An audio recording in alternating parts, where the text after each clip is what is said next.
나라를 안정과 번영을 위한 태조 왕건의 3가지 비밀 정책을 알아보겠습니다. 먼저 태조라는 이름에 대해 알아보겠습니다. 태조는 나라를 세운 첫 번째 왕입니다. 그 뒤에 나라의 기틀을 다져 나라를 세운 것에 버금가는 업적을 남긴 왕을 태종이라고 합니다. 그리고 모든 제도와 문물을 완성한 왕은 성종이라고 합니다. 그래서 태조나 성종은 고려에도 있고 조선에도 있는 것입니다. 쫓겨난 임금들은 이름 뒤에 군자를 붙이는데 이에 해당하는 왕으로는 우리가 잘 아는 연산군이나 광해군 등이 있습니다. 어쨌거나 왕건은 고려를 세운 왕이고 그렇기에 태조가 되는 것입니다. 왕건은 원래 후고구려의 장군으로 궁예 아래에 있었습니다. 그러다가 전쟁에서 승승장구하면서 신망을 얻게 되었습니다. 그러던 중 궁예의 폭정이 계속되자 나중에는 궁예를 몰아내고 자신이 왕이 되었습니다. 왕건이 왕이 될 수 있었던 배경은 다음과 같은 요소들이 복합적으로 작용한 결과였습니다. 첫째는 신라 말기의 혼란과 호족 세력의 성장으로 이 시기는 사회적으로 혼란과 전쟁이 계속되던 시기로 새로운 통일 세력을 갈망하는 분위기가 형성되어 있었습니다. 둘째는 왕건은 원래 송악, 지금의 개성 지역의 유력한 호족 출신이었고 해상 무역을 통해 경제적 기반도 갖춘 인물이었습니다. 900년경 궁예가 후고구려를 세우자 왕건은 그 휘하의 장수가 되었고 군사적으로 큰 활약을 하며 세력을 넓혔습니다. 특히 그는 해상로를 이용한 군사작전과 백성들에게 너그러운 태도 그리고 세력의 통합 능력 등으로 궁예의 신임을 얻게 되었습니다. 셋째는 궁예의 폭정과 왕건에 대한 신하들의 지지가 있었습니다. 이러한 요소들이 조화를 이루며 왕건은 새로운 시대를 이끌 지도자로 선택되어 고려의 첫 번째 왕이 될 수 있었습니다. 이후 후고구려의 국호를 고려로 바꾸고 신라와 후백제를 합병하여 후삼국을 통일합니다.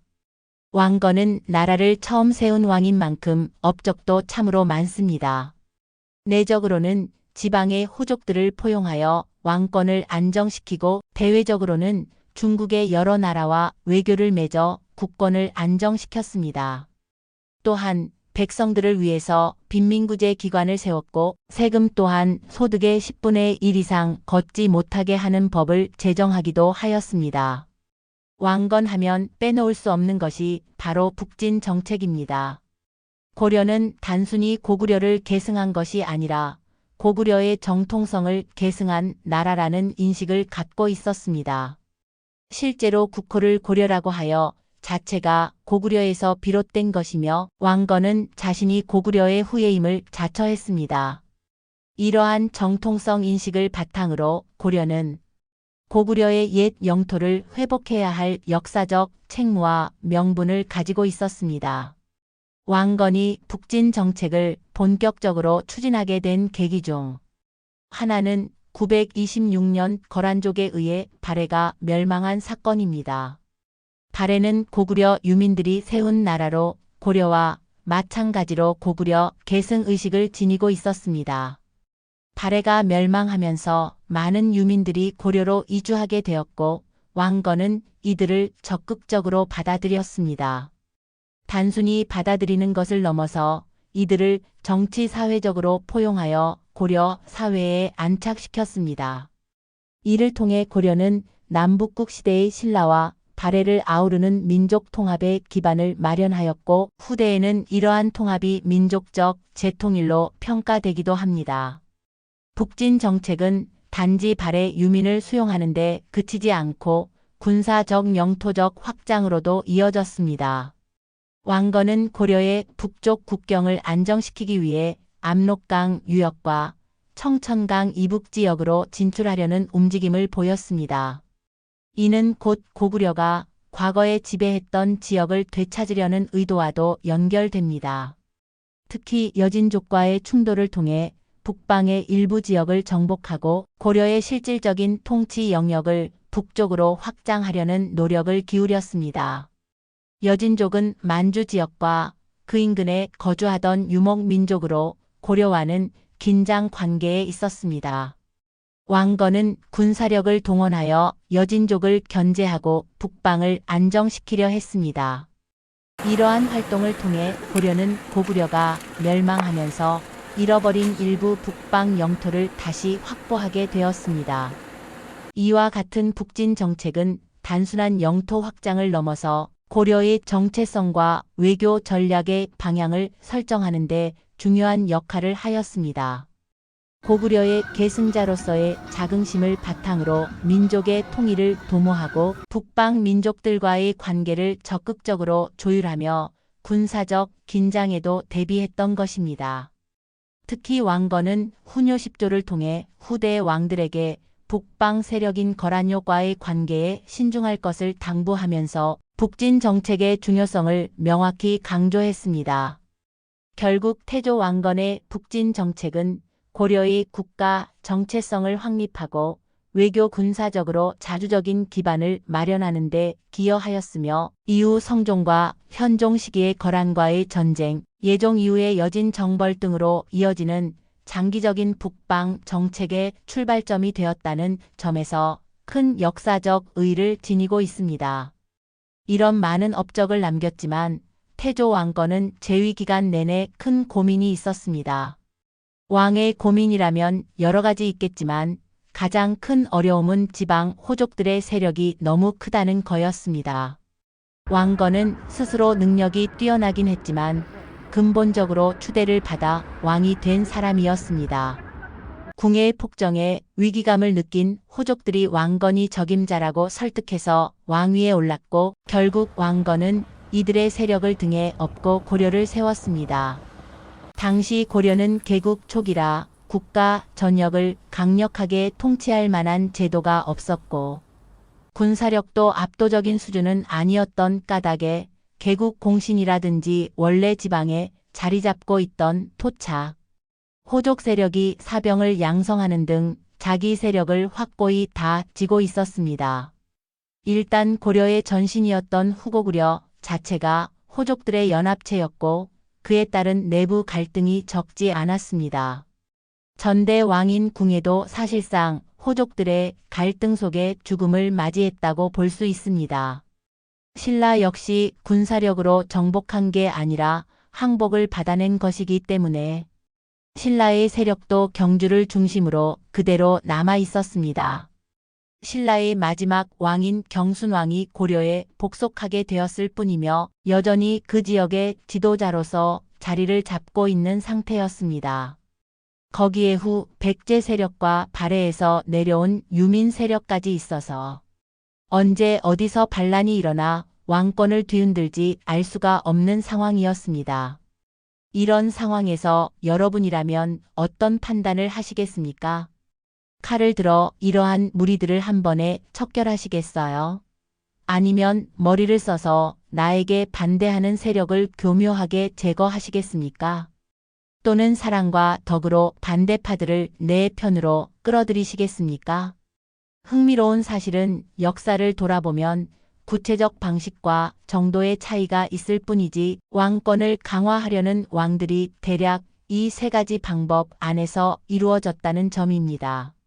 그 대표적인 인물을 예로 든다면 조선시대 태종 이방원과 일본의 도요토미, 히데요시 그리고 고려의 왕건입니다. 한 명씩 살펴볼까요? 옛말에 사자성어로 토사구팽이라는 말이 있습니다. 토사구팽은 토끼가 죽으면 사냥개를 삼는다는 뜻입니다. 즉, 필요할 땐 요긴하게 쓰다가 필요 없어지면 가차없이 제거한다라는 비유적인 표현입니다. 한자어의 풀이는 토끼 토 죽을 사, 개구, 삶을 팽으로 이 말은 중국 고대 사기의 회음후 열전에 등장하는 내용입니다. 한나라 유방이 천하를 통일하자 큰 공을 세운 장수 한신이 토끼가 다 잡히면 사냥개는 삶아지고 새가 다 잡히면 좋은 활은 창고에 들어간다라고 걱정을 하는 내용입니다. 실제로 한신은 유방에 의해 결국 죽임을 당하게 되었습니다. 이 일화에서 유래한 것이며 공을 세운 이가 필요 없어지면 버림받는 상황을 토사구팽이라 부르게 되었습니다. 즉, 사냥을 갈 때는 필요하니까 사냥개를 데리고 가지만 사냥이 끝나면 더 이상 쓸모가 없으니 개를 삶아 먹어버린다는 말입니다. 역사적으로 이런 사례는 참 많이 있습니다. 왕이 될 때 중추적인 역할을 했던 사람일수록 왕이 되고 나면 도와주었던 세력이 공신이라는 명분으로 왕권을 위협하는 경우가 많기 때문입니다. 왕건도 후삼국 통일 과정에서 많은 공신들과 협력자들을 두었습니다. 그러나 고려 왕조가 안정되면서 이들을 제거하거나 배제하는 일도 있었습니다. 그중 대표적인 사례는 다음과 같습니다. 왕건이 궁예를 몰아내고 즉위하는데 결정적 역할을 한 인물들이 있습니다. 예를 들어 홍유, 배현경, 신순겸, 복지겸 등이 그렇습니다. 이들은 왕건을 추대한 주역이었지만 왕건이 왕위에 오른 후에는 점차 정치의 전면에서 사라지거나 숙청되거나 정치적으로 영향력을 잃습니다.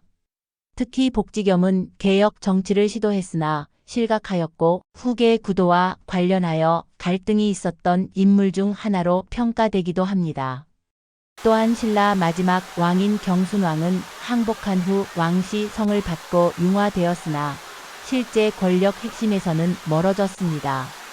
이런 사례는 왕건이 초기엔 지방 호족들과 협력하고 그들을 포용했지만 점차 왕권 강화를 위해 공신들을 정리해 나가는 과정으로 볼 수 있습니다. 즉, 왕건에게 협력했던 공신들 중 일부가 토사구팽처럼 역할을 다한 후 역사에서 퇴장하는 것입니다. 또한 조선의 3대왕 태종도 마찬가지였습니다. 태종 역시 순탄하게 왕위에 오른 게 아니라 궁궐 내 여러 가지 갈등 속에 어렵게 왕이 된 사람이었습니다. 그러다 보니 왕위 승계에 얽힌 공신이 많았는데 이 사람들의 힘이 지나치게 커질 것을 우려해 죽이거나 귀양을 보냈습니다. 여기에는 자신의 신복뿐만 아니라 처형 등 친인척까지 포함되어 있었어요. 어떻게 보면 가장 확실하고 간단하게 반대 세력을 처단하는 방법이지만 위험도 따르고 충신을 제거한 데 대한 주변의 반발도 뒤따르게 되는 것입니다. 그렇다면 머리를 쓰는 방식은 어떻게 할까요? 일본을 보면 역사상 가장 유명한 쇼군무신 정권의 수장으로 3명이 있습니다. 오다 노부나가, 도쿠가와 이에야스, 도요토미 히데요시가 그들입니다. 재미있게도 위 3명의 통치 스타일은 모두가 달랐습니다. 일본인들은 새를 대하는 태도에서 비유할 때 이 3사람을 비교를 많이 합니다. 예를 들어 새가 한 마리 있는데 이 새가 울지를 않습니다. 이 울지 않는 새를 본 오다 노부나가는 새를 죽여버리라라고 명령하는 사람입니다. 마음에 들지 않는 상대는 처단해버리는 게 그의 성격이라는 것입니다. 반면 도쿠가와 이에야스는 새가 울 때까지 기다리라라고 명한다고 합니다. 인내와 끈기를 가지고 때를 기다리는 것입니다. 그렇다면 도요토미 히데요시는 어땠을까요? 그는 새를 울게 하라라고 말했다고 합니다. 이게 무슨 뜻인지는 그가 다스린 일본을 살펴보면 알 수 있습니다. 도요토미 히데요시는 가난한 농민 출신이었으나 오다 노부나가 휘하에서 두각을 나타내었으며 오다 노부나가가 죽은 뒤 권력을 장악하여 1580년대에 일본을 통일하였습니다. 그는 천황으로부터 관백이라는 직위를 받아 사실상 일본의 최고 권력자가 되었습니다. 도요토미 히데요시가 최고 권력자가 되었을 때의 상황은 태조 왕건과 크게 다르지 않았습니다. 서양에서 들어온 조총을 이용하여 100년이나 지속된 일본의 전국시대를 통일한 도요토미 히데요시의 권좌는 매우 불안하기만 하였습니다. 몇몇 힘 있는 장군을 제압하고 조총으로 위협해 통일까지는 이뤘지만 여전히 각 지방에 막강한 세력들이 살아 있었습니다. 이 상황을 해결하기 위해 그가 쓴 방법이 바로 임진왜란입니다. 100년이나 전쟁을 치른 일본에는 병력과 무기, 전쟁을 위한 물자가 넘쳐났습니다. 이것을 그대로 두면 어느 한 구석에선가 폭발의 나라 전체를 위협할 수 있는 위험 요소가 되겠지요. 도요토미 히데요시는 이 에너지를 한데 모아 외부로 발산해 버립니다. 바로 1592년에 임진왜란을 일으켰습니다.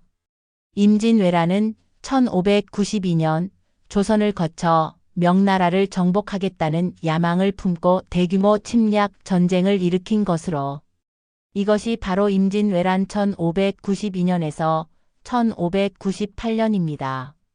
전쟁 초기에는 조선이 크게 밀렸지만 이순신 장군의 활약과 명나라의 지원으로 전세가 역전되었습니다. 그 후 1598년에 도요토미 히데요시가 죽자 일본군은 철수하고 전쟁은 끝났습니다. 도요토미 히데요시가 전쟁을 일으킬 당시는 혈기로 가득 차 있던 일본의 사무라이들은 도요토미 히데요시에게 조선을 지나 명나라를 친다는 계획을 듣자마자 환호성을 지릅니다. 도요토미 히데요시는 여기서 한 번 더 머리를 써서 조선으로 떠나는 20만 대군의 선봉장에는 대부분의 반대파들을 앞장서게 합니다. 명분은 전쟁의 선봉이었지만 적군의 손을 빌려 반대파들을 척결하겠다는 계산이 깔려 있었던 것입니다. 실제로 도요토미 히데요시를 위협할 수 있었던 세력들은 임진왜란을 거치면서 대부분 사라지게 됩니다. 임진왜란이라는 전쟁은 그에게는 아쉬울 게 없는 계획이었습니다. 전쟁에서 이기면 조선이든 명나라든 손에 넣을 수 있었고 지더라도 전쟁 중에 조선에서 많은 인재와 물자를 약탈해 올 수 있으니까요. 또한 바다 건너 조선이나 명나라가 반격해 오기도 어렵다고 봤기 때문입니다. 실제로 근현대 이전에 배를 띄워 일본 정벌에 나선 나라는 고려시대 몽골이 유일합니다. 물론 태풍과 일본의 강력한 방어로 실패로 돌아가지만요. 어쨌든 도요토미 히데요시의 이 같은 상황 타개책은 머리를 잘 썼다고 평가할 수는 있겠지만 이웃 나라에는 크나큰 상처를 주고 전쟁으로 많은 사람을 죽음으로 내몰았으므로 긍정적으로 보기는 어렵습니다. 그러나 태조 왕건은 이렇게 과격하게 반대파를 죽이거나 전쟁 속으로 내모는 방법을 쓰지 않았습니다. 오히려 이들을 끌어안아 가족으로 삼는 유화책을 택합니다. 일단 지방 호족들 중에 딸이 있는 경우 그 딸과 결혼합니다. 이러면 딸이 서울에 올라와 있으니 인질이 되는 셈이고 장인과 사위 관계에서는 반란을 일으키기가 그만큼 어려워지겠지요. 그런 명분으로 후고구려 쪽에서 대여섯 명, 후백 제 쪽에서 서너 명, 신라 경순왕 쪽에서 한두 명씩으로 부인의 수를 늘려가게 됩니다. 말년에 헤아려 보니 왕건의 아내는 무려 29명이었습니다. 그러나 왕건이 정략 결혼만 한 것은 아니었어요. 그에게도 아름다운 청춘의 사랑 이야기가 있습니다. 왕건이 장군이었던 시절에 후백제와 전쟁을 치르면서 나주 지방을 공략하던 때였습니다. 배를 이용해 나주에 상륙해 작전을 하던 중 목이 말라 우물가로 갔더니 빨래하는 처자가 한 명 있었습니다. 그래서 물을 한 잔 달라고 했더니 이 처자가 바가지에 물을 떠주면서 버들잎 하나를 띄워줍니다. 왕건이 왜 버들잎을 넣었냐고 물어보니까 처자는 엄청 목이 말라 보이는데 급하게 마시다 체할까봐 넣었다고라고 대답을 하였다고 전합니다. 처자의 마음 씀씀이가 참 예쁘지요. 이에 감동한 왕건은 나주 호족의 딸이었던 그 처자와 결혼을 하였습니다. 어떻게 보면 정략적 선택이 아니라 정말 사랑해서 결혼한 여자가 바로 그 처자였을 것입니다. 그가 바로 둘째 부인 장화 왕후 오씨이며 나주 달현군의 딸입니다. 그리고 이들 사이에서 태어난 아들이 고려 이대왕 해종입니다. 왕건이 거느렸던 많은 부인들의 존재는 말도 많고 탈도 많았지만 실은 그가 호색한이어서가 아니라 왕권을 안정시키고 지방 호족을 다스리기 위해서 선택했던 철저한 정치적 계산이었다는 것입니다. 그런데 딸을 시집 보내기 어려운 상황에 호족들은 어떻게 했냐고요? 왕건은 기인제도라고 하여 그들의 동생이나 조카들을 유학 명분으로 불러들여 돌봐주거나 사성정책으로 아예 왕씨성을 내려 가족처럼 끌어안았습니다. 여기서 기인제도라 함은 고려 태조 왕건이 중앙 집권적 통치체제를 강화하기 위해 실시한 일종의 인질제도입니다. 이는 고려 초기 특히 후삼국을 통일한 직후 전국의 지방 호족들이 강력한 권력을 가지고 있었기 때문에 이들을 통제하고 중앙정부의 권위를 세우기 위해 고안된 제도였습니다.